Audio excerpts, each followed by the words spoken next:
Espiral es para ti. Un podcast con reflexiones y entrevistas sobre la creatividad y cultura. Lee, escribe y crea. Junto a Karen Kodner.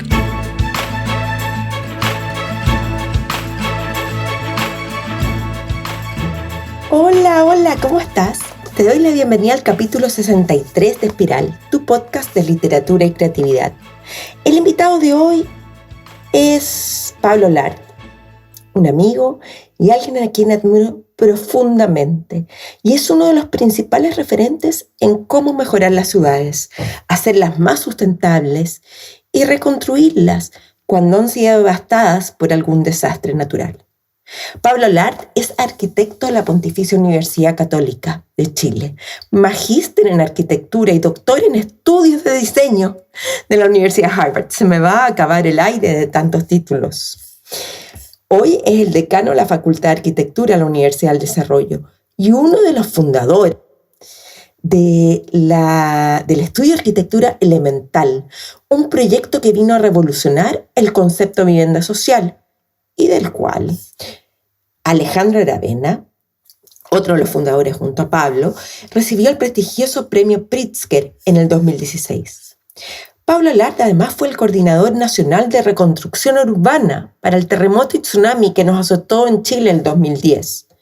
Él además es uno de los pocos chilenos que han tenido el honor de adjudicarse la cátedra de Robert F. Kennedy del Centro de Estudios Latinoamericanos de la Universidad Harvard, y además es parte del directorio Reforestemos Chile.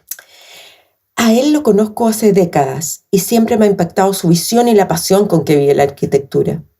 Pero lo más importante es que es un ser humano excepcional. Fue en Boston que nos conocimos cuando él cursaba su doctorado en Harvard y yo vivía en esa ciudad, junto a mi marido y mi hijo mayor, que es un bostoniano, nació allá. A lo largo de estos 20 y tantos años nos hemos ido encontrando en diferentes etapas de la vida y hoy nos une la inquietud de cómo vivir mejor y a él lo apasiona la arquitectura a niveles impactantes. Conversamos de temas vinculados a su exitosa carrera, pero claro, también de libros y librerías. A él le fascina la tecnología, vive con ella y la ocupa a fondo. Es naturalmente una persona positiva, que se aleja de las miradas distópicas sobre el futuro.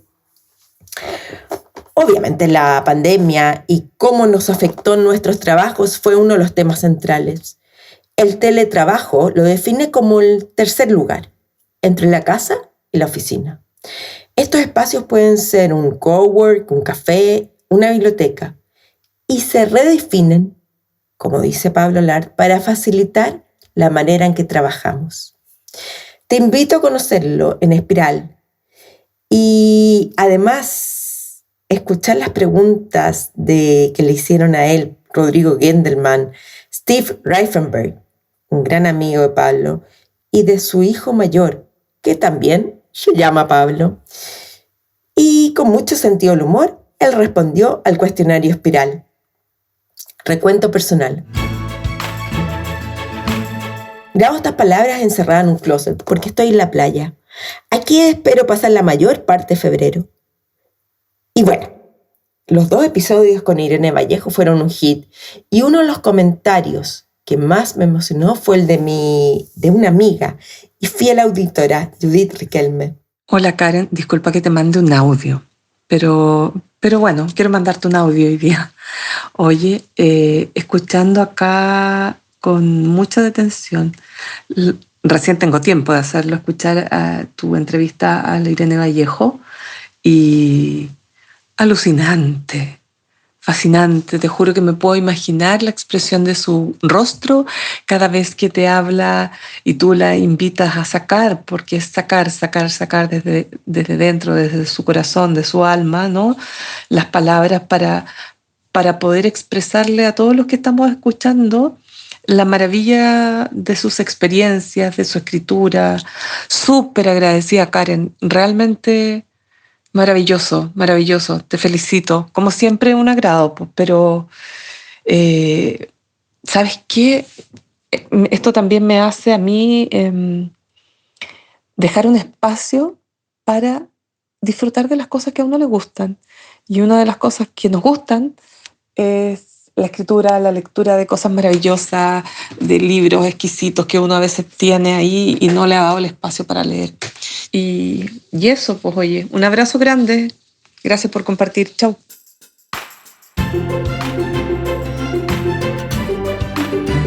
Aunque me cueste creerlo, ya estoy delineando los talleres de lectura y creación literaria que voy a dictar el primer semestre de este año 2022. Sobre lectura, me voy a lanzar con La aventura de los rusos. Y ya encuentras toda la información en mi página web www.karenkotner.com. Tengo planeado comenzar a mediados de marzo y hacer un ciclo completo de 8 clases, todas presenciales, e igual como el año pasado serán en Ritarru.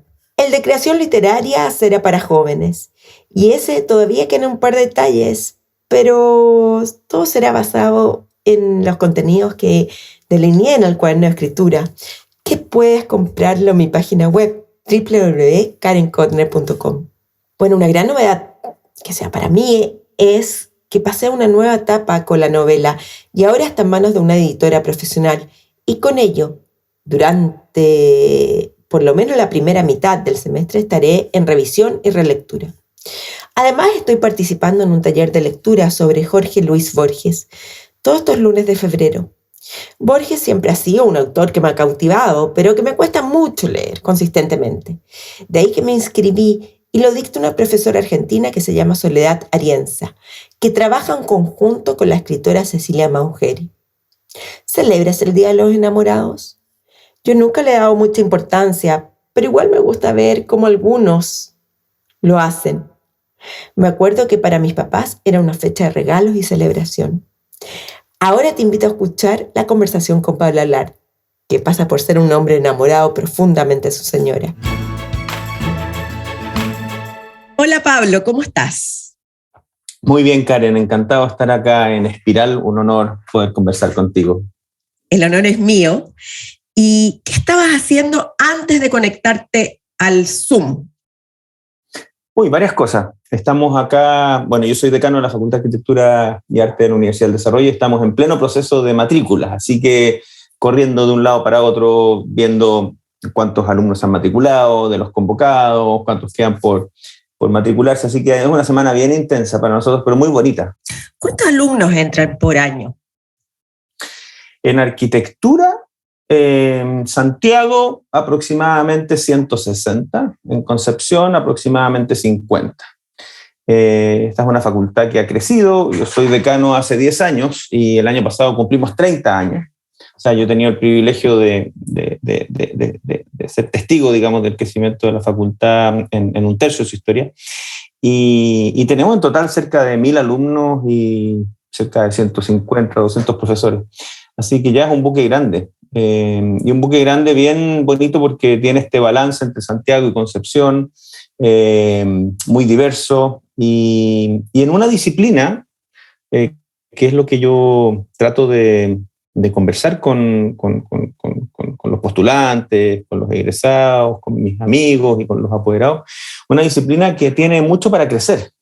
Por lo tanto, ese susto de que, oye, que si la economía se contrae va a haber poca pega para los arquitectos, o con la transformación tecnológica, qué va a pasar con la arquitectura, etcétera. La verdad es que es todo lo contrario. Es un campo profesional que se expande y se amplía cada vez más y lleno de oportunidades.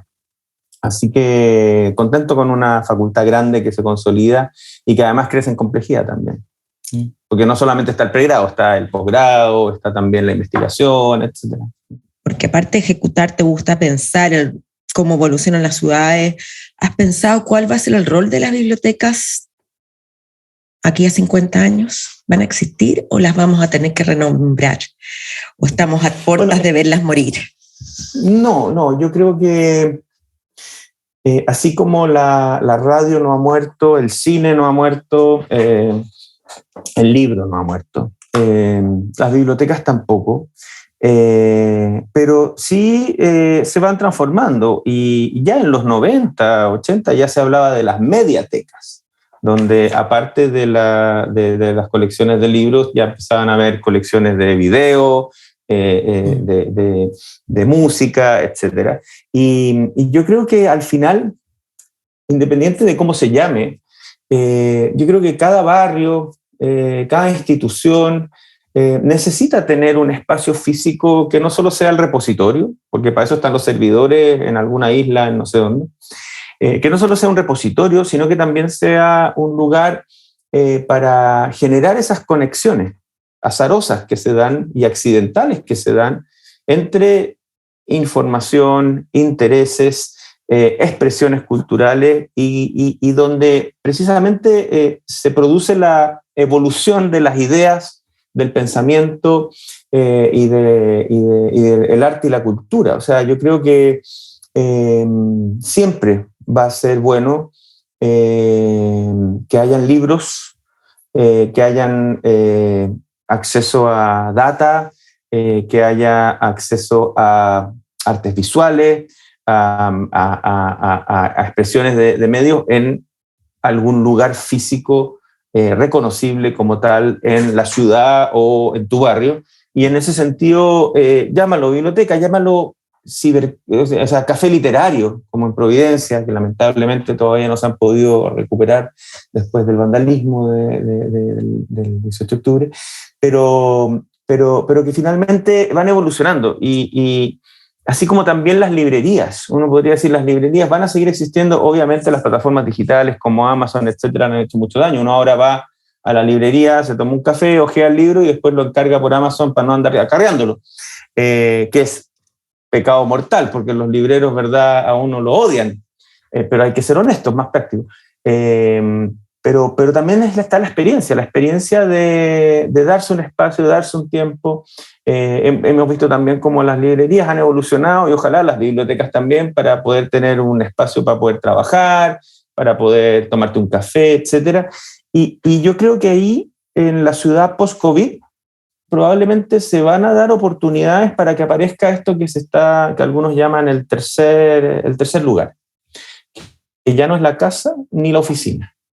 O sea, con el triunfo del teletrabajo, para aquellos que pueden teletrabajar, con esta idea de que muchas empresas van a empezar a funcionar en turnos, las personas van a decir, ya, no tengo que ir a la oficina, pero en la casa tampoco estoy 100% cómodo teletrabajando porque estoy compartiendo el wifi con los niños que están en clases o pasa la aspiradora tras mío o no sé qué. Entonces tengo que encontrar un tercer lugar.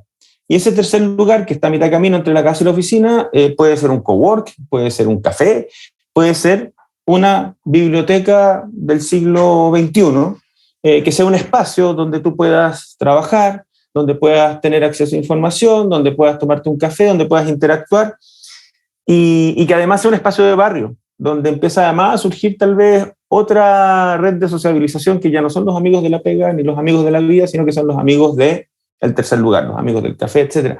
Entonces creo que hay una oportunidad muy linda ahí de ir construyendo nuevos lugares para esta nueva realidad donde los libros van a estar siempre presentes. Porque aparte de la cosa táctil, maleable, el olor, etc., el libro nunca se te va a caer la señal del libro, nunca se te va a apagar, nunca se te van a acabar las baterías del libro. Y yo te diría que hay también una especie de cierto compromiso cultural con ciertos medios o plataformas que ya están instalados. Es como el óleo o el acrílico o ciertas técnicas artísticas que, más allá de que hoy en día puedes hacer todo en Photoshop y impresión digital, igual van a seguir existiendo, porque hay una relación con el medio, con la fenomenología de la experiencia de leer un libro, una revista, o de pintar un cuadro, o de sentir el olor del óleo y la trementina, que no te lo va a dar el medio digital, y que cada vez va a ser más valorado, porque son experiencias inmersivas. ¿Lees en papel? Leo mucho en papel, pero claro, trabajo en digital. Entonces, al final, ¿qué porcentaje de la tipografía que ingresa a mi cerebro es digital y cuál es impresa? Yo creo que obviamente hoy en día debe ser un 80% digital, 20% impresa. Pero cuando yo quiero leer, trato de leer en papel. O sea, tengo Kindle, pero lo uso poco. Me gusta más el papel. Pablo, dime una cosa, si pusiéramos a Pablo a hablar en el año 80 y tanto, cuando ingresaste ahí a lo contador, trabajabas con maquetas, ¿no? ¿Qué era lo digital en ese entonces? ¿Existía lo digital? ¿O era todo? Bueno, a mí me tocó, yo siempre digo, yo soy testigo privilegiado de muchas cosas notables que se han dado, digamos, en la historia reciente de la arquitectura en Chile. Y una de ellas fue la transformación digital. O sea, yo ingresé a la universidad el año 88, y todavía no había correo electrónico. Nosotros todo lo dibujábamos a mano, y lo dibujábamos con Rapidograph, que eran unos lápices especiales con tinta china sobre papel diamante, que se borraba con Gillette. Y yo le digo a mis alumnos ahora, yo tenía que borrar con Gillette, y me miran y me dicen, ¿qué es una Gillette? Porque ya no existen las hojas de afeitar Gillette, ahora existen las máquinas desechables. O sea, ya ni siquiera la analogía que yo usaba para explicarles la entienden. Y me tocó, sí, durante la carrera, la primera llegada de los sistemas de diseño asistido por computador, los CAD, pero, por ejemplo, yo los primeros dibujos que hice en computador, todavía no existía el mouse. Entonces yo tenía que ingresar las coordenadas. Entonces tenía que decir, dibujar líneas de la coordenada 0,5 en X a la 0, tanto en Y y en Z, pum, y tiraba la línea. Entonces era más lento que patada en la luna, porque era una cosa lentísima y súper compleja, y los procesos súper lentos. Pero, y con las maquetas lo mismo, o sea, las maquetas eran todas físicas, hechas a mano, etcétera. Pero lo bonito es que se empezó a dar en el proceso de surgimiento, digamos, de la transformación tecnológica y digital, un montón de, por así decirlo, como coincidencias virtuosas que han ayudado mucho a la arquitectura y a las industrias creativas. ¿Por qué? Y esto es muy bonito. Yo tengo un amigo que hizo el doctorado en Harvard, Pau de Solá Morales, que su tesis doctoral la hizo sobre cómo Windows y el sistema operativo de Mac utilizaron como analogía para poder hacer más tangible el mundo digital, usaron el mundo espacial arquitectónico. ¿Por qué? Porque Windows es una ventana, sí, que es un objeto arquitectónico. Un portal web es una puerta de entrada hacia otras habitaciones. Tú vas pasando por distintas instancias. El sistema Mac OS, el Macintosh, que después fue copiado, ¿verdad?, por Microsoft, y que en realidad fue desarrollado por Xerox, replica un escritorio con carpetas. Entonces, la forma en que los sistemas operativos utilizaron para hacerse más amigables con los usuarios eran analogías espaciales. Entonces son muy naturales a la arquitectura. ¿Por qué? Porque finalmente son espacios virtuales, pero que tienen una relación con los recorridos, con la jerarquía de los espacios, con espacios más funcionales, espacios servidos, etc. Entonces es muy parecida a la arquitectura. El mundo digital conceptualmente es muy parecido a la arquitectura. De hecho, a mí cuando me toca estar en reuniones con ingenieros de IBM o de Google, en su tarjeta dice Data Engineer, Data Architect o no sé qué, y luego diría arquitecto. No, es que yo hago la arquitectura del algoritmo, de la programación. Claro, arquitectura. Entonces se dio muy natural la relación entre la transformación tecnológica y digital y los conceptos arquitectónicos de espacio, secuencia, jerarquía, etc. Y eso ha hecho muy fácil esta transformación. Y por otro lado, también obviamente comenzaron a surgir nuevas tecnologías. Gracias al Photoshop ya no era necesario dibujar, sino que uno podía hacer fotomontajes de cómo podían quedar los proyectos. Gracias a los sistemas de CAD y de modelación, 3D Studio y todos los que han Rhino y los que han surgido ahora, tú puedes hacer una maqueta virtual del proyecto, recorrerlo, puedes modelar qué consumo energético va a tener, si hacen más grandes las ventanas o más chicas. Pero hoy en día un cabro que entra ya no trabaja como yo me acuerdo que antes trabajaban en maquetas físicas, creando un plano. No, lo siguen haciendo igual. Lo siguen haciendo. Igual. Lo que pasa el taller práctico siguen ahí haciendo siguen todo eso. Cortándose los dedos y trabajando con palitos y cosas. Lo que pasa es que han ido surgiendo nuevas tecnologías que te facilitan maquetear estructuras más complejas. O sea, nosotros ahora tenemos impresoras 3D que te pueden hacer estructuras que son paraboloides, hiperbólicas, que son muy difíciles de hacer con palitos. Tenéis impresoras láser que te permiten cortar con mayor precisión la forma de los palitos que quieres pegar. Al final, es un poco como el mundo post-COVID, que no es ni digital ni físico, sino que es híbrido. Yo te diría que también la producción de arquitectura en cuanto a su concepción, diseño y finalmente, ¿verdad?, construcción, también es híbrida. Vamos a seguir siempre teniendo una aproximación más fenomenológica a la materia, a lo tangible, a ir probando con maquetas, con materiales, etcétera, y también la posibilidad de ir verificando, precisando, ajustando y calibrando con las herramientas digitales.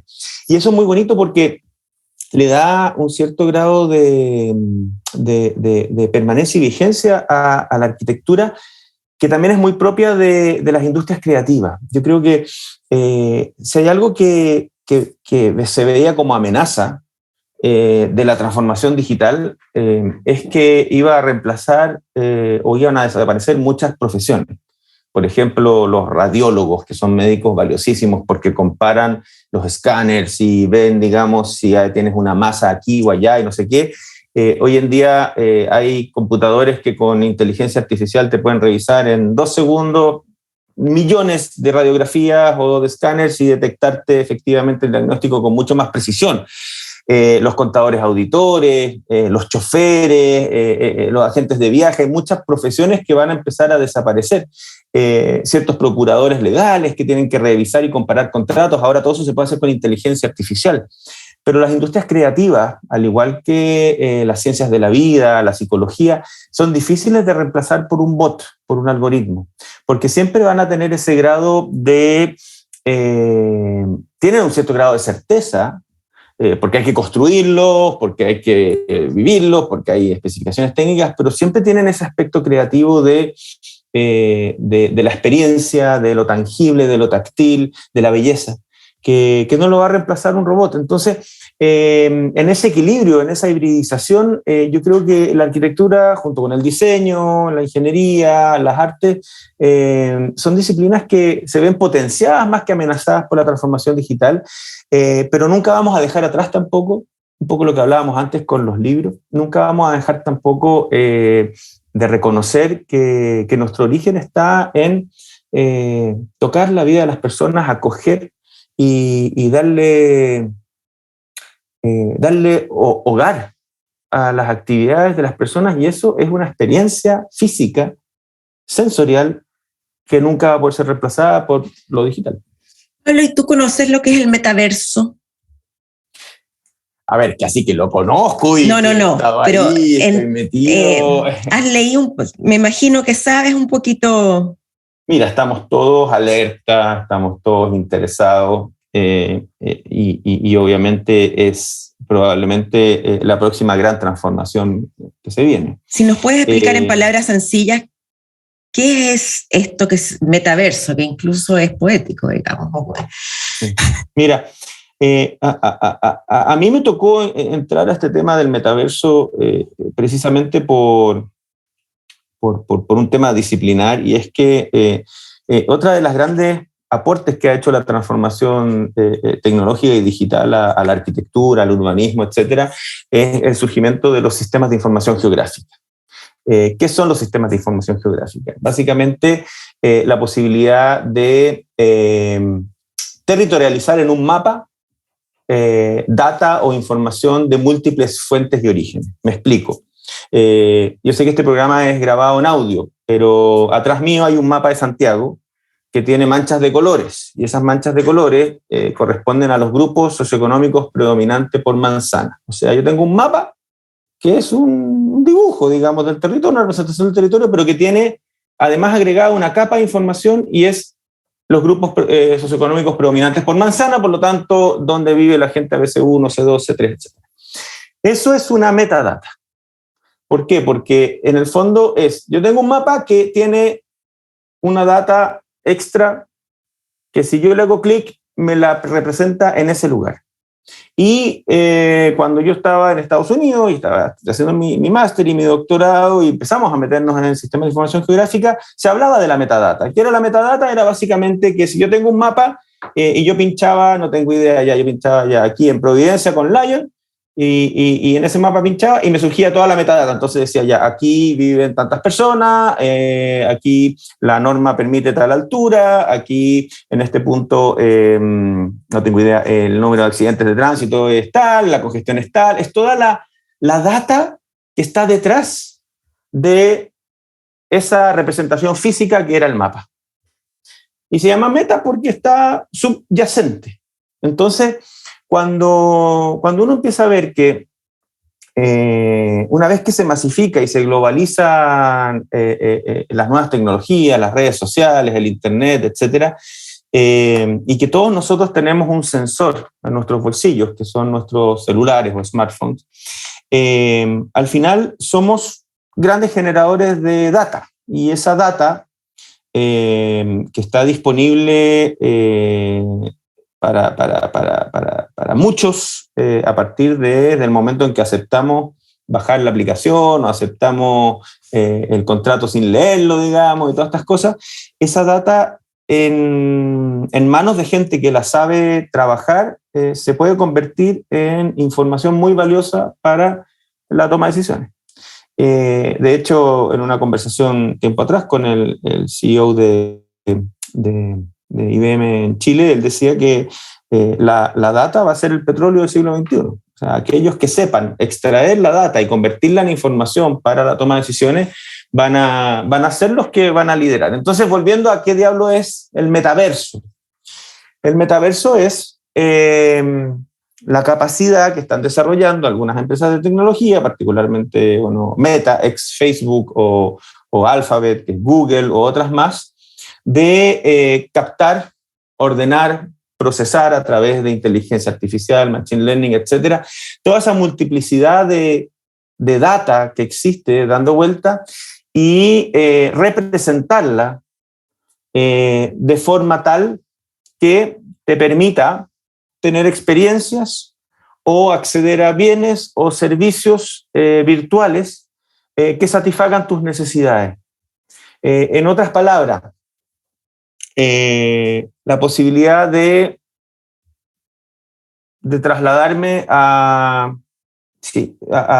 un lugar virtual donde pueda yo tener esta conversación contigo y al mismo tiempo estar en un ambiente grato. La verdad es que es infinita la potencia que tiene, digamos, esta cosa del metaverso. Pero como te decía antes, nunca va a reemplazar el aspecto físico de la vida, que es lo fenomenológico, lo sensorial. O sea, ¿cuántas veces hemos visto toda esta idea de que vamos a tener anteojos especiales que nos van a permitir a través de realidad virtual recorrer los edificios, etcétera? Eso existe, súper bien, pero no te reemplaza vivir en un edificio bonito o estar en un edificio bonito, simplemente es una representación. O estas máquinas que están desarrollando para que la gente pueda táctilmente interactuar, pero que finalmente igual es un guante de plástico que transfiere o transmite, digamos, los movimientos de tu mano a la distancia, al otro lado, pero no va a ser igual que un abrazo. Por lo tanto, yo creo que todavía falta mucho para que este metaverso pueda efectivamente convertirse en un universo paralelo Ahora, de que vamos a llegar eventualmente a ello, sí, pero eso ya depende más de las neurociencias y de cómo, a partir de la otra empresa de Elon Musk, que está instalando chips con neuroterminales en los cerebros y cosas, pueda empezar a estimularse, digamos, la experiencia más fenomenológica y sensorial ya de manera más real. Pero hasta ahora son representaciones. O sea, no, es un poco como, yo me acuerdo en los 80, en los 90, que estaba este juego de los Sims, que eran una familia que vivía en una ciudad, o SimCity, que tú ibas armando una ciudad, y era como un poco lo mismo, pero claro, con mucho más información, mucho más data y sobre todo mucho más poder. Claro, la diferencia es que nosotros somos los personajes principales y no unas caricaturas.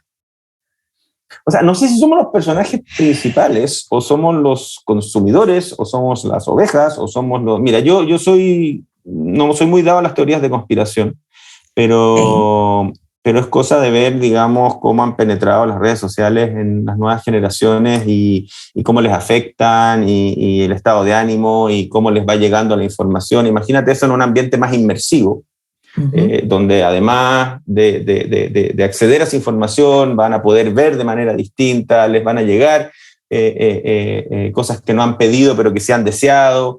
Va a ser bien interesante. No te da susto, no le tienes temor. No, para nada, para el contrario, me produce una curiosidad enorme y creo que además abre un montón de oportunidades y de posibilidades para la humanidad enormes. Varias veces te has referido a lo que son las ciudades circulares. Logro imaginarme el concepto, pero no sé si estoy en lo correcto. Claro, no es que sean ciudades redondas, partamos para nuestros auditores, no es eso. Y tiene que ver con el concepto de la economía circular, que es un concepto que viene desarrollado de hace unos años ya por William McDonough y otras personas que plantean que ya no basta con enfrentar los desafíos del cambio climático a través del reciclaje, la reducción o la reutilización, sino que hay que tratar de encontrar lo que ellos llaman el upcycle. ¿Por qué? Porque básicamente el reciclaje lo que hace molecularmente es te agarra una botella de plástico, te la muele, te la derrite y te la convierte en un plato plástico en su segunda vida, y después ese plato plástico se muele, se derrite, se convierte en una banca, en una plaza que está hecha con componentes plásticos, y después ya se degrada y no hay caso. Y ellos hablan del upcycle, de ver cómo un producto o un objeto tal vez puede tener en una segunda vida, no necesariamente ir degradándose molecular y físicamente, sino que ganando valor. Y cómo, por ejemplo, una botella plástica PET puede, después de ser upcyclada, convertirse en un textil de alta gama para una zapatilla tecnológica. Entonces, de una botella pasaste a ser una zapatilla Nike de mucho más valor, etcétera, y que al mismo tiempo, digamos, utilizas muchas botellas para esa zapatilla y por lo tanto vas reduciendo la huella de esa botella, etcétera. Eso... De ahí surge entonces esta idea de la cuna a la cuna, o sea, que los productos, una vez que nacen, vuelvan a nacer y no vayan muriendo. Y de ahí entonces viene esta idea de la circularidad, de ver qué procesos, más allá de los productos o de los excedentes de ciertos procesos, dónde se pueden encontrar sinergias entre distintas funciones urbanas. Y ahí se empieza a dar esta cosa de la circularidad. Y te voy a poner un ejemplo. De ciertos ejemplos de circularidad que ya se están dando en Chile. La caca. Santiago desde hace 20 años está con un plan de un plan maestro, digamos, de infraestructura sanitaria, que derivó en la construcción de varias plantas de tratamiento de agua servida, la más grande de Latinoamérica en La Farfana, en Maipú. Y es una planta gigantesca donde va la caca de casi todos nosotros y es procesada, ¿verdad? Y finalmente esa agua se entrega limpia al río Mapocho Maipo, se puede regar, lechuga, etcétera, y los lodos se trasladan a otro lugar y perfecto el agua. Entonces las aguas servidas son tratadas. Pero ¿qué pasó? Que ese tratamiento y esos lodos generaban olores. ¿Por qué? Porque las aguas servidas vienen con fermentación y generan gas metano, no sé qué gas, y los vecinos de la Farfana comenzaron a alegar por los olores cuando cambiaba el viento, y de repente alguien se da cuenta que esos olores son biogás, y deciden generar una tecnología para ponerle una especie de carpa encima de esta cuestión y capturar todo ese biogás, procesarlo y convertirlo en gas combustible para la ciudad. Y hoy en día, cerca de 10.000 hogares de Maipú cocinan, se calefaccionan y se bañan con agua caliente proveniente de biogás capturado por la planta de tratamiento de aguas servidas. Entonces, lo que era un excedente negativo, lo que era un desperdicio, que además genera problemas, hoy en día reemplaza la necesidad de traer combustibles fósiles, baja la huella de carbono, sale más barato y se empieza a dejar esta circularidad donde lo que era el desperdicio de una actividad se convierte en el input o en el insumo para otra. Y si vamos así buscando oportunidades de circularidad, eventualmente hacemos que se reduzca la huella de carbono en la ciudad, que se reduzcan los conflictos, por así decirlo, porque ya la gente no está molesta por tener una planta de tratamiento de agua, y se empieza a producir esta simbiosis urbana. Y hay muchas ciudades en el mundo que están tratando de encontrar esta simbiosis. Por ejemplo, en Constitución, acá en Chile, la planta de celulosa Arauco, que está en pleno Constitución, tiene, ¿verdad?, su línea de producción genera un montón de vapor, y resulta que después del tsunami se reconstruyó todo el borde fluvial del río Maule y se hizo una piscina pública, y esa piscina pública se calefacciona con el excedente de calor de la planta de Forestal Arauco. A esto me gustaría, cuando sueño en una ciudad, esta es la que Santiago o cualquier ciudad de Chile debería aspirar. Y es difícil porque tiene que ver con muchos factores, no solamente factores físicos o arquitectónicos, sino que también emocionales y culturales.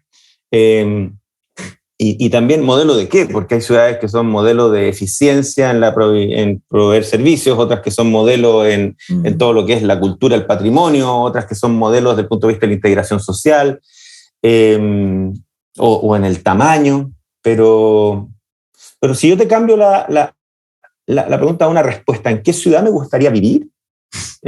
Probar vivir, me encantaría vivir en Copenhague. No, la conozco, me fascina, he leído mucho, creo que es una ciudad muy interesante, pero no la he vivido.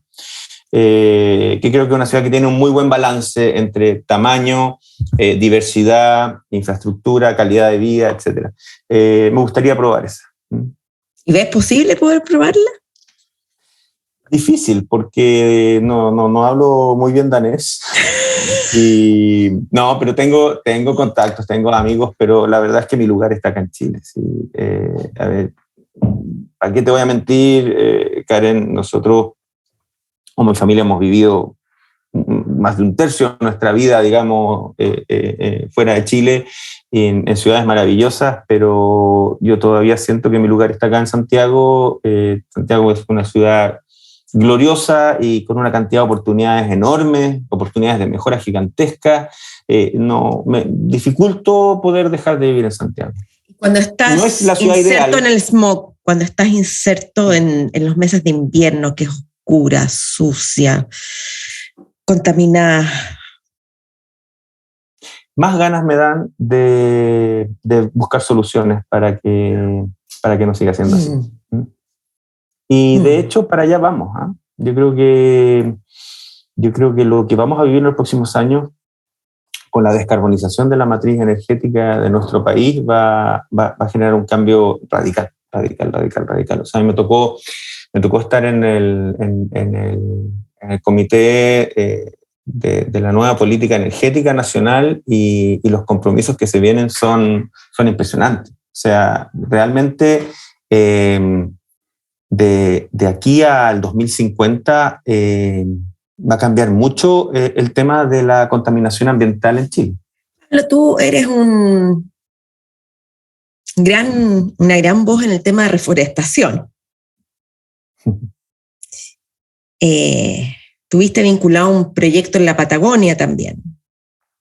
¿De dónde nace esta inquietud con una visión más ecologista? ¿Cuándo la ecología comenzó a ser parte de tus prioridades? Mira,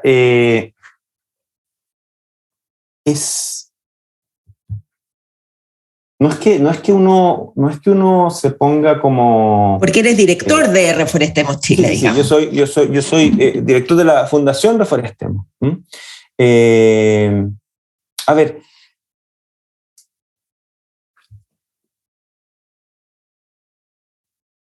cuando uno estudia arquitectura, de las primeras cosas que uno tiene que tomar conciencia es del impacto que generas tú en el territorio. Porque finalmente las edificaciones, las ciudades, son intervención humana sobre el territorio y el paisaje natural. Y por eso yo digo que el rol del arquitecto tiene que ser muy, muy sensible a mediar entre el medio ambiente natural y el medio ambiente construido para que se dé en armonía. Entonces, siempre desde los primeros años de la carrera, cuando yo estudié y también a los estudiantes que ahora, digamos, estudian con nosotros en arquitectura UDD, los exponemos a una sensibilidad, a un cuidado, a un respeto hacia la naturaleza y hacia el territorio, porque sabemos además que es un bien escaso y es un bien amenazado y que nosotros somos corresponsables de su cuidado, sobre todo porque vamos a estar diseñando intervenciones humanas en esos territorios. Entonces, siempre diría que cuando ya empecé a tomar más conciencia ya más concreta de ello, fue cuando hice mi máster y mi doctorado en Harvard, donde tuve la suerte de tener profesores impresionantes, espectaculares, que son eminencias mundiales en los temas de conservación. Estoy hablando de Richard Foreman, de Jones & Jones, de gente que realmente, digamos, ha llevado la investigación y el desarrollo de los temas de los principios de ecología del paisaje y la conservación a otro nivel. Y si bien yo soy urbanista, fue a través precisamente del urbanismo que caí en Aysén y en la Patagonia.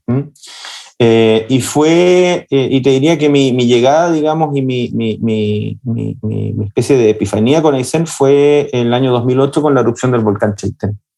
Yo estaba a cargo del Observatorio de Ciudades de la Universidad Católica, que era una especie de dictuc urbano, una especie de consultora de investigación aplicada de la Facultad de Arquitectura, y entra en erupción este volcán que muchos ignoraban, un volcán muy, muy violento que obligó a evacuar a más de 5.000 familias de la zona de riesgo. Y si bien la evacuación fue impecable y se relocalizó a las familias y se les dio todo un apoyo, resulta que no se sabía qué iba a pasar con la ciudad y el volcán seguía en erupción.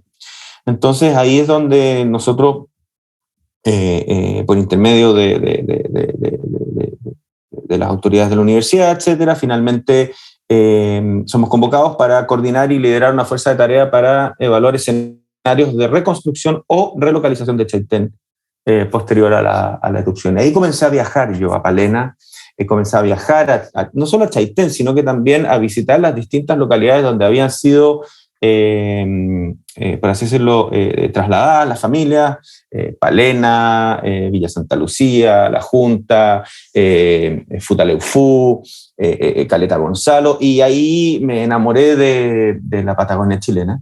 Y si bien fue un trabajo bien complejo y duro, porque finalmente te diría que ha sido uno de los grandes fracasos virtuosos en mi vida profesional, porque la recomendación final era que Chaitén no era viable en su localización original, que había que trasladarla a Santa Bárbara, y se iniciaron todas las obras para trasladarla a Santa Bárbara. Vino el terremoto del 2010 y, claro, nos demoramos tanto en hacer el traslado que el terremoto cambió las prioridades y finalmente la gente volvió a Chaitén, y hoy en día está en una situación muy precaria, digamos, desde el punto de vista de la seguridad y del riesgo.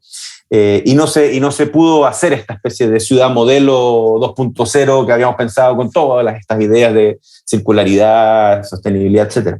Pero sí quedó el compromiso con la región. Y ahí justo me tocó conocer a un visionario que es Warren Adams, un conservacionista norteamericano que tenía un modelo distinto al de Tompkins y de estos grandes filántropos, porque él, si bien tenía muchos recursos, no era tan millonario como Tompkins, por lo tanto no podía comprarse solo grandes territorios, y lo que hizo él fue armar una iniciativa que se llama Patagonia Sur, que en el fondo toma control sobre ciertos ecosistemas, un valle, un lago o un predio grande, y genera un modelo de conservación rentable. Un modelo de conservación rentable, que es lo que dice en el fondo: ok, vamos a comprar este Valle California en Palena, por ejemplo, y vamos a hacer un plan de conservación para mantenerlo y preservarlo en el tiempo. ¿Pero con qué plata?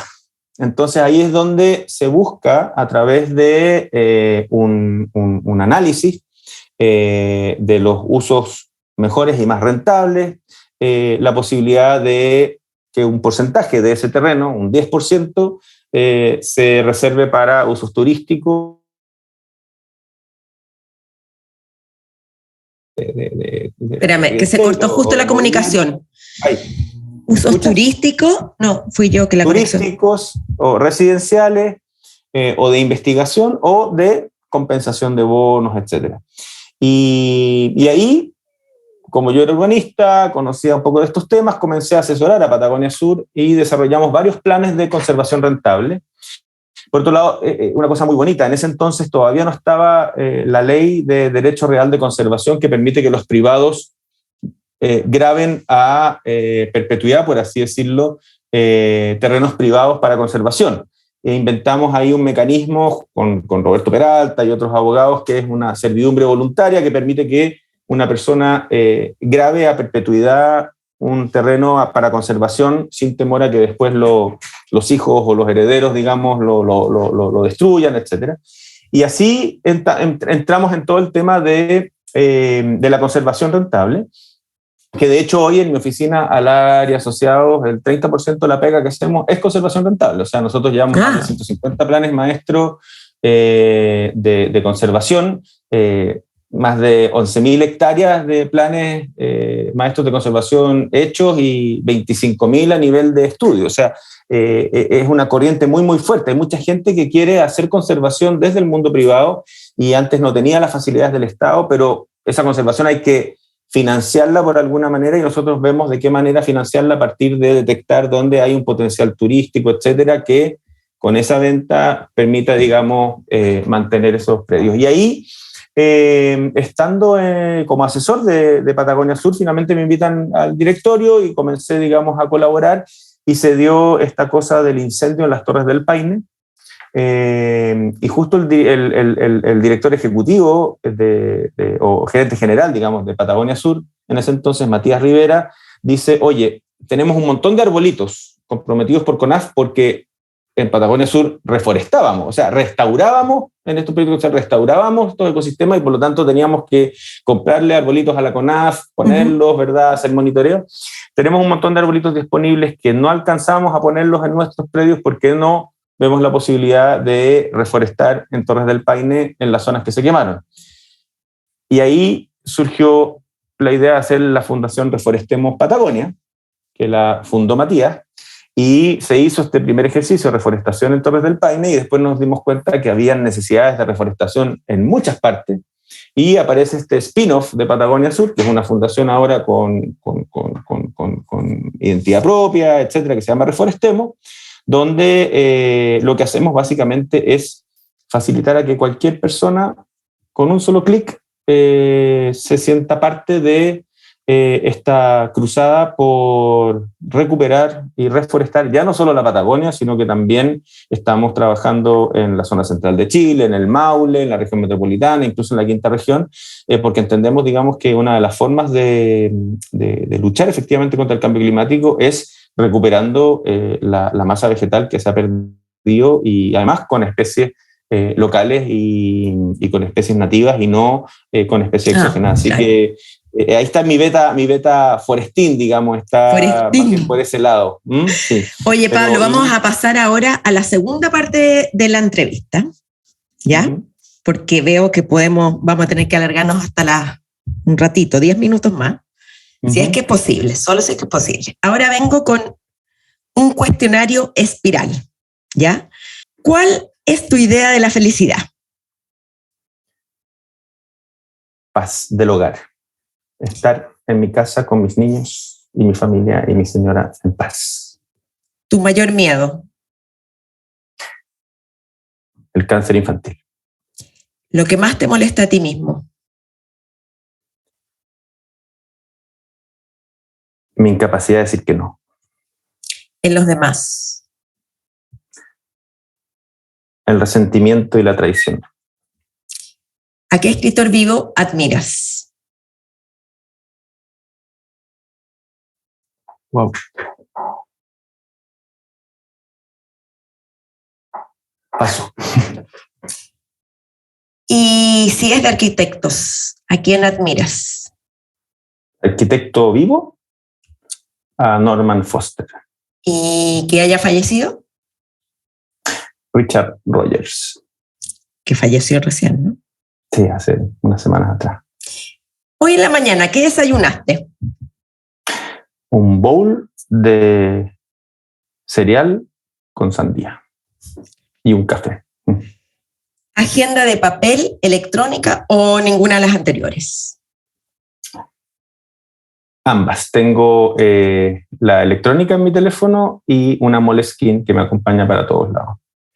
Es para notas, más que agenda. ¿Cuál es tu mayor vicio? La arquitectura. ¿Cuándo mientes? Cuando tengo miedo.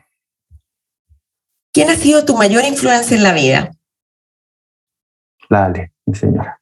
¿Por qué? Porque me ha liberado y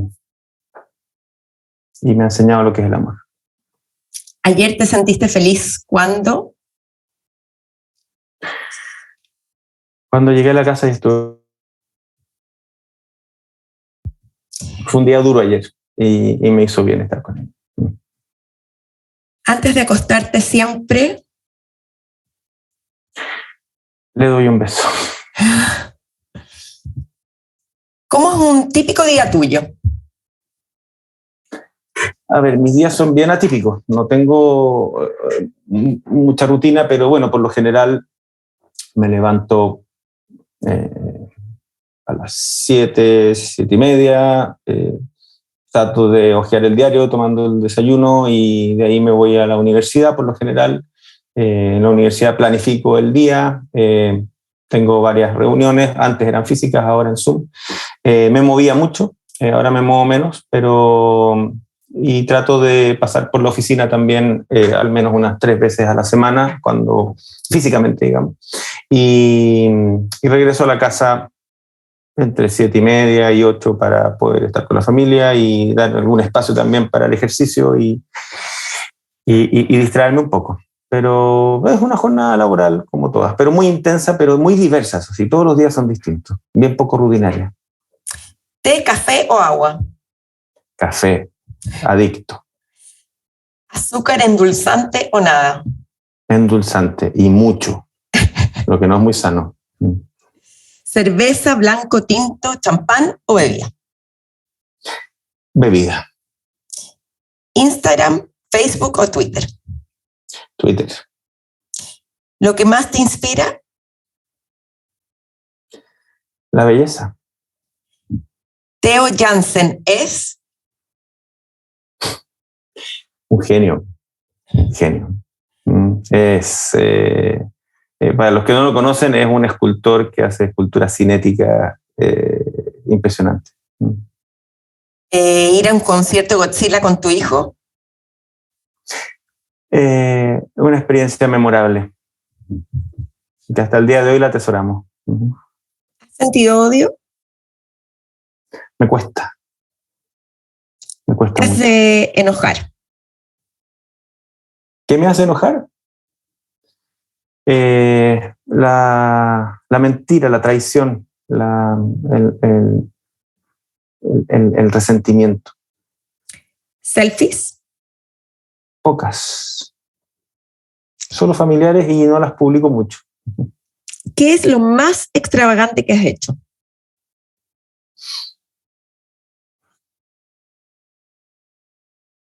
Pucha, no me acuerdo. Soy tan perno que como que no, no sé qué cosa extravagante podría haber hecho que me arrepiento. Se dice que es un 99% trabajo y 1% inspiración. ¿Qué opinas? Yo le agregaría un poquito más de inspiración, yo creo, y vocación también. 3 consejos para arquitectos que comienzan.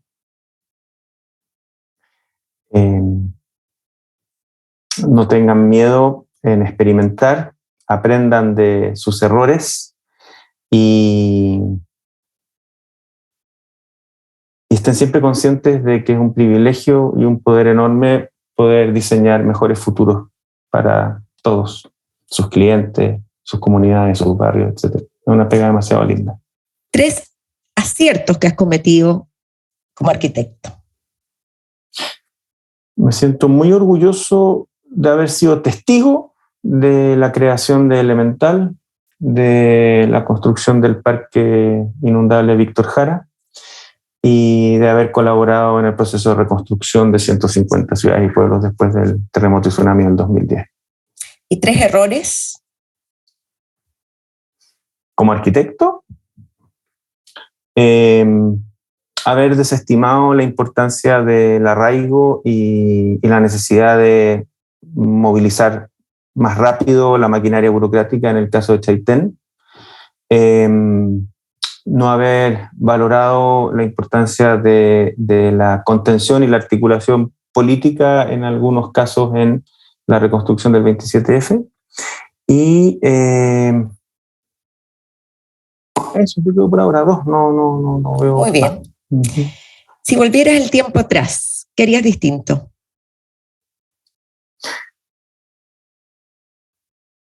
¿En mi vida? Tal vez habría aprovechado una oportunidad que se me dio de trabajar en Nueva York y que la desechamos para viajar cuando éramos jóvenes con la Ale. El viaje fue alucinante, pero claro, no puedo decir que viví en New York y puede haber sido una experiencia alucinante haber vivido y trabajado en New York, pero esa es una como arrepentimiento chico, no es tan grave. No es muy grave. ¿Cómo te relajas? Leyendo sobre arquitectura, estando con mis hijos y con la Ale. La verdad es que no soy muy exigente. Y ahora último he aprendido a ver series, lo que es muy entretenido también. Pero acompañado, no solo. ¿Tienes un hobby? La arquitectura. ¿Dios, meditación o nada? Dios siempre, tratando de aprender a meditar. ¿Fama, dinero o ambas?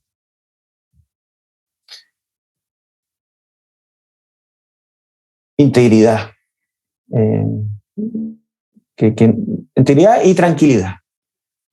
Que en cierta medida se construyen también en base a fama y, o sea, no sé. Más que ser famoso, a mí me enorgullece y me tranquiliza que la gente me tenga bien, o sea, tener prestigio, pero un prestigio ganado, no comprado. ¿En tu velador? Ser respetado. ¿Sí? ¿En tu velador qué libros tienes? Ahora tengo 2 que muestran un poco la bipolaridad de mi vida. Tengo la biografía de Humboldt, La invención de la naturaleza, que me ha costado terminarlo, pero me fascina, porque además yo me crié en Venezuela y parte importante de los viajes de Humboldt fueron ahí. Y más por el lado más de entretención, tengo el último nuevo de la Tere Undurraga, de las niñitas bien no usan bikini, mijita, que también lo empecé, así que ahí están los dos en el velador. Y muchas revistas y libros de arquitectura que acompañan esa lectura. ¿Cuál es tu mayor virtud como profesor? El entusiasmo, transmitir entusiasmo y pasión por la arquitectura. ¿Y como jefe? El respeto y la humanidad. Pablo, ahora quiero hablar contigo sobre el tema de... Tienes un tuit fijado en tu Twitter que dice: el sol que cambió mi infancia, me privó de todo resentimiento. Albert Camus. El sol que iluminó. Que iluminó, perdón. Sí, el sol que cambió. Yo puse que cambió. Que iluminó mi infancia, me privó de todo resentimiento. Albert Camus. ¿Por qué? Eso tiene que ver también con la foto que acompaña el tuit fijado. Porque el sol que reinó sobre mi infancia. Porque esa es una foto cuando yo tenía 6 meses con mi mamá en el aeropuerto de Cerrillos, el año 69, cuando partíamos a vivir a Venezuela. Y ese sol es mi mamá. Es una foto que es algo como... ella para mí fue algo muy, muy, muy importante. Una mujer artista, una mujer brillante, muy inteligente, que despertó y potenció toda mi sensibilidad artística, pero al mismo tiempo también reforzó mi personalidad, reforzó mi carácter.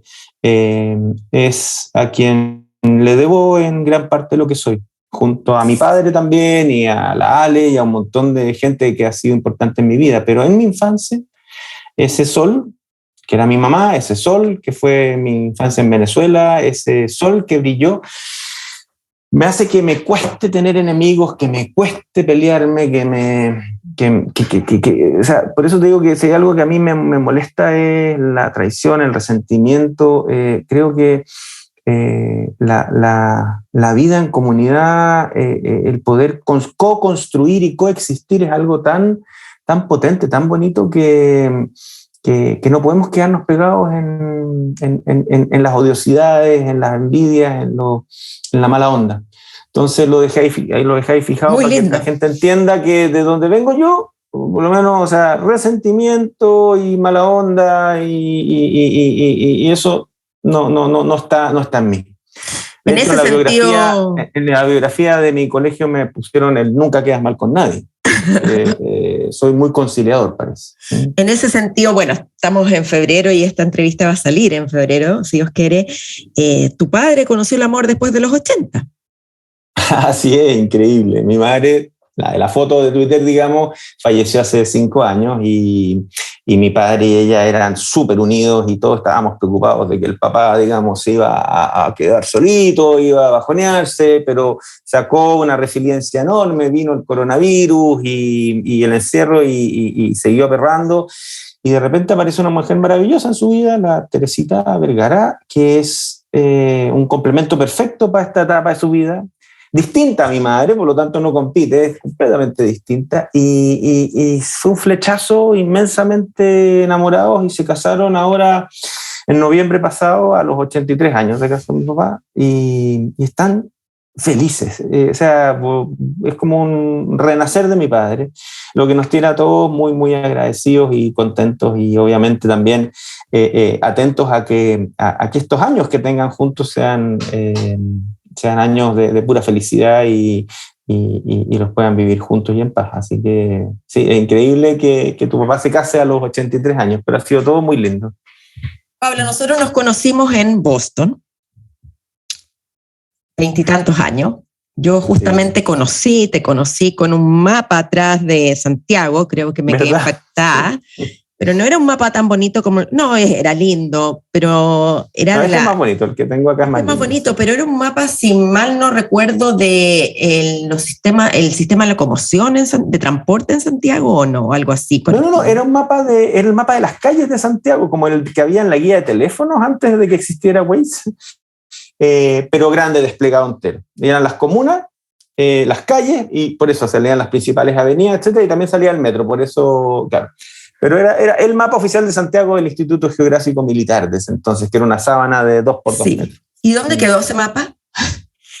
Uy, como yo lo terminé donando a la biblioteca de la Facultad de Arquitectura de Harvard, porque llevármelo de vuelta a Chile en una tontera, y es un mapa que les podía servir a ellos, así que me imagino que debe estar por ahí en algún cajón. Sí, pero Pablo, no me lo traje de vuelta. Dentro de las cosas que yo te conoció, un hombre inteligentísimo, trabajador, y uno de los aspectos que me llama la atención de tu personalidad es la empatía y la capacidad de comprender el dolor ajeno. Has vivido episodios difíciles en tu vida, pero dentro de esos episodios también me llama la atención cómo tuviste que enfrentarte en Chaitén, con el terremoto, con el dolor. Y ahí contabas en una entrevista en Capital cuánto sufriste y engordaste. Hoy en día, ¿cómo canalizas el dolor ajeno? ¿Cómo eres capaz de enfrentar el dolor? ¿Has aprendido algo? Wow. A ver, debo confesar que efectivamente en ciertas etapas de la vida he tenido que enfrentar a la cara y directamente situaciones, digamos, muy, muy dolorosas, la muerte, etcétera. No solo por la enfermedad que tuvo, digamos, uno de mis hijos, un cáncer muy, muy complejo que gracias a Dios sobrevivió y ahora es una persona maravillosa, sino que también en este tipo de trabajos, como fue, ¿verdad?, tener que relacionarme con las víctimas o los damnificados del Chaitén o del terremoto, tener que explicarle, digamos, a una señora que llevaba 80 años viviendo en su casita en la ribera del río Maule que íbamos a tener que expropiarle su casa para poder hacer un parque de mitigación y toda esa carga simbólica. Todo eso, claro, son cosas que afectan y que, así como los médicos son capaces de desconectarse del dolor de sus pacientes y llegan a la casa y pueden tener una vida normal, claro, yo no estaba preparado para ello y eso efectivamente me fue generando, además de el estrés de la pega, porque no era solamente lidiar con el dolor de la gente, era la presión de sacar adelante el plan de reconstrucción, era las zancadillas políticas que nos hacían, era la complejidad de la pega, eran muchas cosas.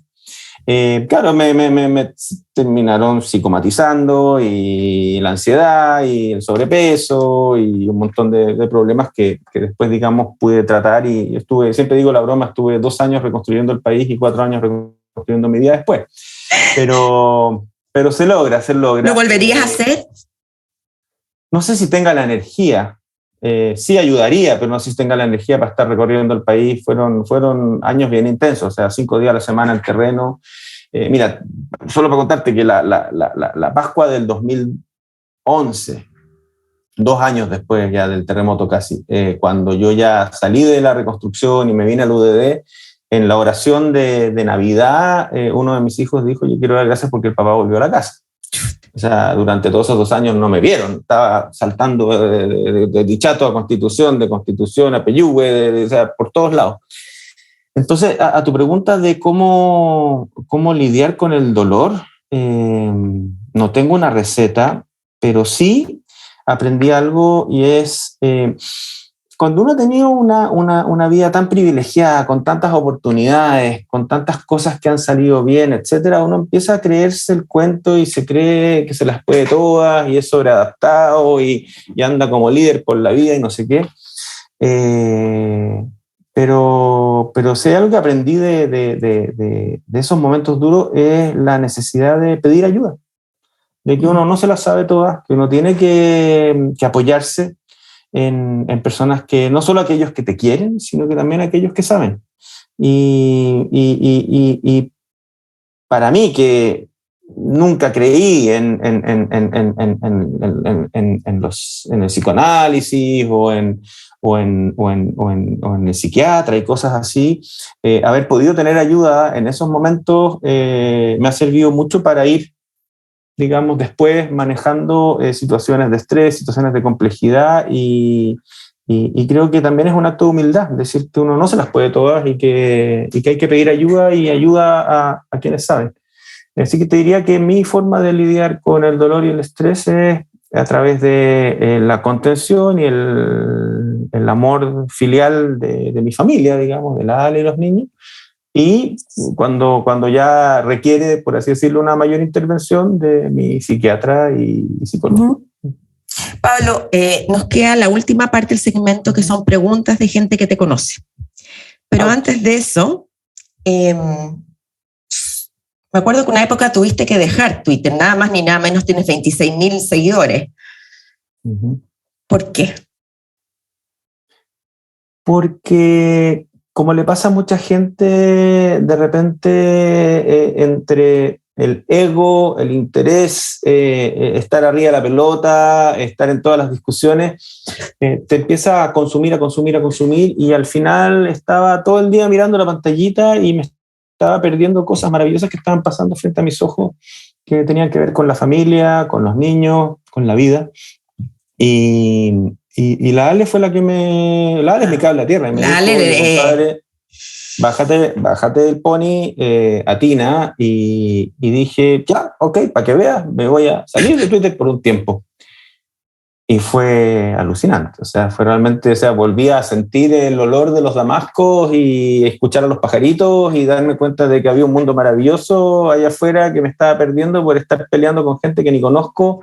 ¿Pero por qué volviste entonces? ¿Por qué volviste? Sí, pero es que volví en otra parada. Yo ahora lo uso para informarme, retuiteo aquellas cosas que me parecen, o le pongo like a aquellas cosas que me parecen, y yo escribo muy poco. Y evito meterme en peleas. Ya no me meto en peleas. O sea, Aprendí. Supongo que aprendí. Sí. Bueno, aquí ahora vamos a ir con preguntas de 3 personas. ¿Ya? Ahí va. Hola Pablo, ¿cómo te va? Te saludo desde la calle, el lugar donde me gusta estar. Por eso hay ruido de autos, de buses, de transporte público, temas que a ti te interesan mucho. Quería aprovechar tu presencia en el programa de Karen Kotner para preguntarte por ese momento en que tú estás con Alejandro Aravena y con Andrés Jacobelli en Boston, y Andrés Jacobelli, ingeniero, les pregunta a ustedes dos, arquitectos, ¿por qué si hay tan buenos arquitectos y tan buena arquitectura en Chile, las viviendas sociales son tan malas? Y de ahí nace un proyecto que es elemental, en el que tú estuviste en un comienzo, del que después, digamos, te saliste y empezaste otra forma de trabajo en tu vida que te ha dado un montón de satisfacciones. Pero quiero preguntarte en retrospectiva, ¿cómo ves la decisión de no haber seguido en Elemental, que con el pitch de Alejandro se transformó en una oficina de importancia mundial? Yo sé que tú siempre hablas maravillas de ello, pero quería preguntarte un poco tu visión como en retrospectiva de haber sido parte de ese proyecto y haber dejado de ser parte de ese proyecto. Eso, un gran abrazo y cariños a Karen. Viste, ahí teníamos a Rodrigo Gendelman. Wow, vaya pregunta, eso da como para una entrevista entera. Pero vas a tener que dosificar. No, mira, yo te decía en un momento que yo me siento testigo privilegiado de ciertos momentos cruciales de la arquitectura chilena del último tiempo, para no subirse tanto arriba del pony, y uno de ellos precisamente fue haber estado en los orígenes de Elemental. Fue realmente muy lindo. Tal como dice Rodrigo, coincidió que yo estaba haciendo el doctorado en Harvard y a Alejandro Aravena lo invitan a hacer clases. Y ahí en ese momento también Andrés Jacobelli, que había sido director ejecutivo de Servicio País, estaba haciendo el máster en políticas públicas. Éramos muy amigos con Andrés. Con Alejandro habíamos sido compañeros en la universidad, entonces lo acogimos un poco cuando llegó el profesor visitante. Y Alejandro y yo estábamos alucinando con esto de que habían invitado a un arquitecto joven a hacer clases en Harvard, chileno. Entonces decíamos, pucha, la arquitectura chilena está en un momento increíble, Matías Klotz está haciendo cosas después, Sebastián Arraza, Emilian Radich, ahora te invitan a ti, Alejandro, a Harvard. Pucha, qué ganas de hacer una exposición en el MoMA sobre la nueva arquitectura chilena, que se sepa, que se cacaree, tenemos que hacer algo. Y Andrés escuchaba, y un gallo que había estado 2 años en servicio país, de repente nos dice, oye, pero si la arquitectura chilena es tan macanúa y quieren hacer una exposición en el MoMA, ¿por qué la vivienda social es tan mala? Y ahí fue como la pregunta que detonó en Alejandro y en mí la idea de decir, chuta, en realidad tenemos que ver de qué manera como arquitectos podemos meternos en las políticas públicas y tratar de mejorar e influir en el diseño de las viviendas sociales desde lo que nos compete a nosotros, que es la arquitectura y no la economía o la política, etc. Y ahí fue cuando, aprovechando la estadía de Alejandro como profesor visitante en Harvard, comenzamos a armar y buscar financiamiento para esta iniciativa de vivienda social. Alejandro hizo unos primeros talleres acá en Chile, luego logramos postular a un fondo de CONICET, desde entonces a un FONDEF con la Católica, donde montamos la primera iniciativa elemental que apuntaba a un concurso internacional de vivienda, y yo fui el director del concurso. De ese concurso se iban a elegir 7 proyectos que se iban a construir. Alejandro iba a ser el que coordinaba los proyectos y Andrés hacía toda la gestión, la administración. Y eso fue entre el 99 y el 2004. ¿Por qué salí yo de Elemental? Porque el 2004, por un tema de salud de Pablito, tuve que irme de vuelta a Estados Unidos durante un año. El teletrabajo no era tan fácil en ese entonces y tuve que concentrarme mucho con la Ale, digamos, y la familia al tratamiento de Pablito, y por lo tanto yo dejé de tener un rol activo en Elemental. Seguía como socio, pero ya no estaba en el día a día. Y luego el 2005, cuando regreso a Chile, Elemental estaba, porque uno ve la parte linda de la historia, pero no la buena, en un momento bien complejo, porque el ministerio no le estaba pagando lo que tenía que pagarle por los proyectos que estaban desarrollando, un momento de apretura económica importante. Entonces Andrés decide salir también activamente Elemental, emplearse en temas fuera de la universidad, y yo me hago cargo del Observatorio de Ciudades de la universidad, y Alejandro sigue a cargo de Elemental como oficina, sacando los proyectos adelante, pero seguíamos socios, pero ya no activos. Y el 2010, cuando viene lo del terremoto, a Andrés lo nombran subsecretario de Vivienda, por lo tanto sale de la propiedad elemental para no tener conflicto de interés, y a mí me nombran coordinador de reconstrucción, por lo tanto salgo de Elemental para no tener conflicto de interés, porque Elemental estaba muy involucrado en ese entonces en el plan de reconstrucción de Constitución y otras cosas. Escucha. Vamos a seguir con Elemental, porque mira la pregunta que viene. Ya. Bueno, pero ahí salí, formalmente ahí todo, pero seguimos como amigos, y obviamente el mérito de lo que ha sido el trabajo Elemental ya es de los actuales socios y de Alejandro. Yo solo fui testigo los primeros años. Aquí viene la segunda pregunta. Uh-huh. Hola, Pablo. Es tu amigo Steve Reifenberg en los Estados Unidos. Nos conocimos hace más de 25 años. Cuando empezaste a trabajar en el sector de vivienda social y en particular en el proyecto Elemental, que estaba vinculado con la Universidad de Harvard, donde yo estaba trabajando en aquel tiempo. Yo recuerdo esos años cuando Elemental parecía un sueño, muy difícil de cumplir. Hoy el proyecto Elemental es premiado y reconocido internacionalmente. Pablo, ¿cómo ha impactado esta experiencia en vivienda social en el trabajo que haces hoy? Y también en tu visión de las ciudades y la planificación urbana. Wow, qué lindo recuerdo, Steve Reifenberg. Steve fue clave en el inicio de Elemental, porque él era director del Centro Rockefeller de Estudios Latinoamericanos de la universidad, que fueron los que nos dieron el primer grant para poder investigar este tema de la vivienda social. Así que un abrazo grande a él, que ahora está en la Universidad de Notre Dame.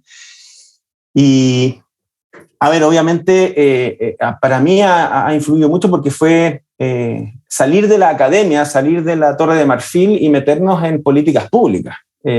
Mucha gente me dice, Pablo, tú que eres tan político, ¿por qué has estado en el gobierno? ¿Por qué has asesorado? ¿Qué?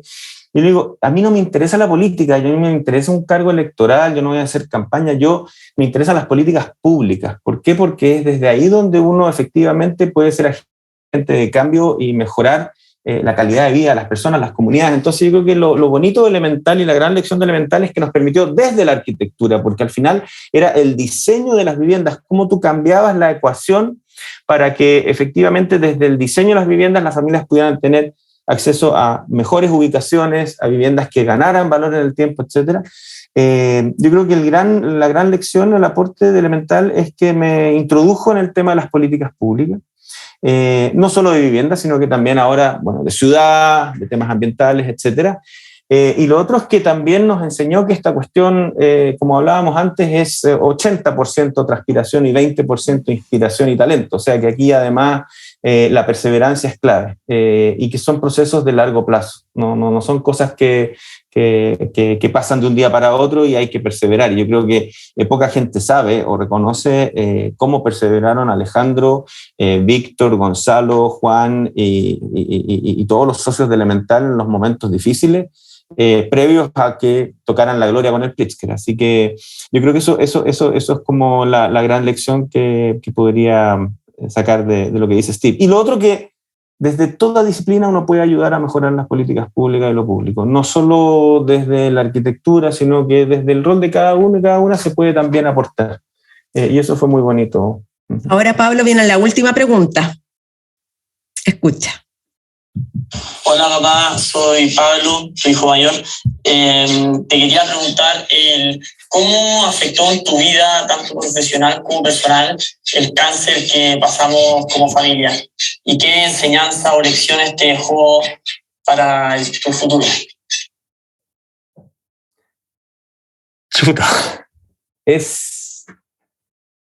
Yo creo que es la pregunta fundamental de nuestra vida, y digo nuestra como familia.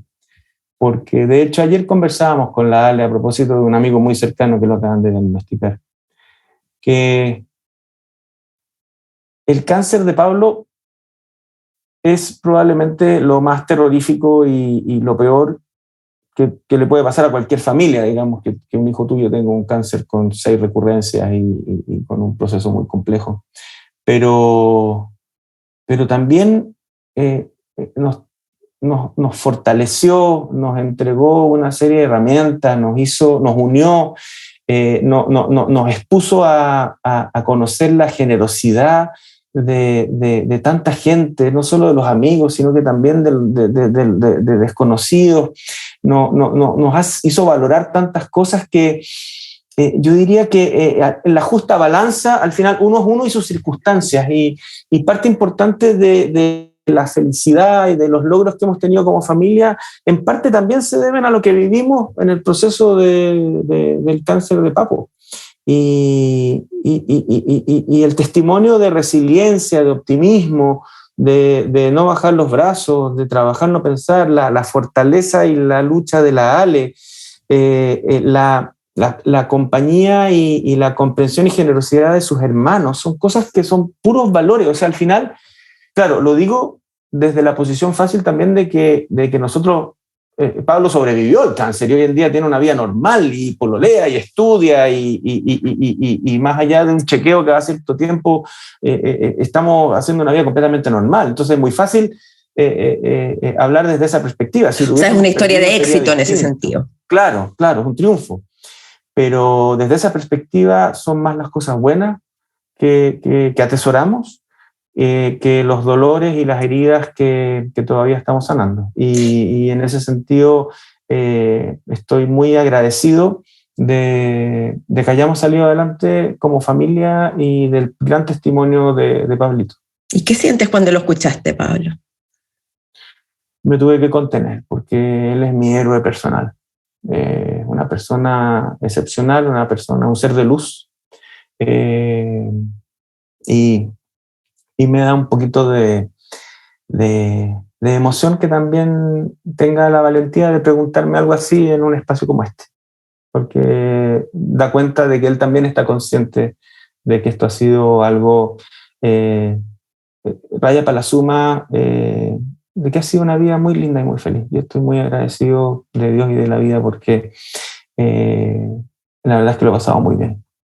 Y parte de eso tiene que ver con los amigos, las amigas, contigo, con tanta gente. Pablo, ¿y cómo estaba pensando para ir cerrando, pero es una cosa que ¿cómo influye el vínculo con los hermanos? ¿No se da como una cierta rabia hacia el cáncer, de que el cáncer ha robado o ha tenido tanto protagonismo?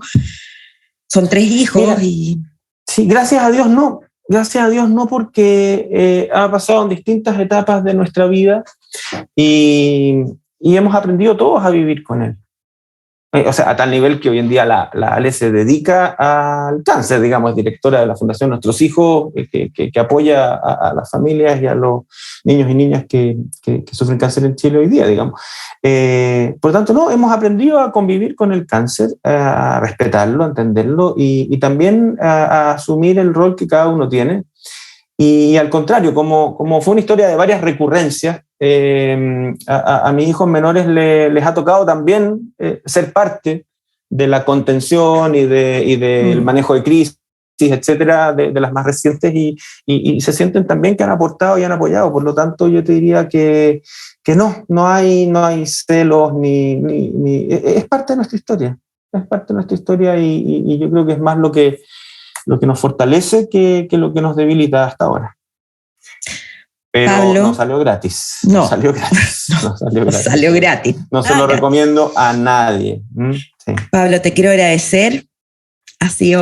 Me quedé con 1000 preguntas, pero siempre es bueno dejar cosas para después. Ha sido un honor entrevistarte, un honor escucharte, aprendí muchísimo y conocerte desde otro ámbito. Gracias por la invitación, no sabía que era tan personal. Perdona si de repente me di muchas vueltas esotéricas con el metaverso. No, para eso estás. Pero feliz de conversar. Qué bueno hace conversar y darse el tiempo. Así que espero que la próxima sea con un café en presencia física y no meta. Así exactamente. Que muchas gracias, Karen, por la invitación y saludos a todos por allá y a tus auditores. Gracias, te pasaste. Gracias, Pablo. Chao. Pablo Lard es un hombre muy sensible y dedicado a su familia. Estas reflexiones sobre la lectura, el concepto de metaverso en arquitectura, las ciudades circulares, la reforestación, sin duda nos dan una nueva mirada a los espacios en los que habitamos. ¿Te gustó el cuestionario Espiral? ¿Agregarías otra pregunta? Ojalá me cuentes en mi correo karen@karenkotner.com o en la transcripción de este y todos los capítulos Espiral en www.karenkotner.com. Gracias, Pablo, por compartir tu lado más personal, tus miedos y alegrías, el difícil proceso que viviste con tu hijo con cáncer y sobre todo tu honestidad. Nos vemos pronto en otro capítulo de Espiral. Lee, escribe, crea. ¡Chao!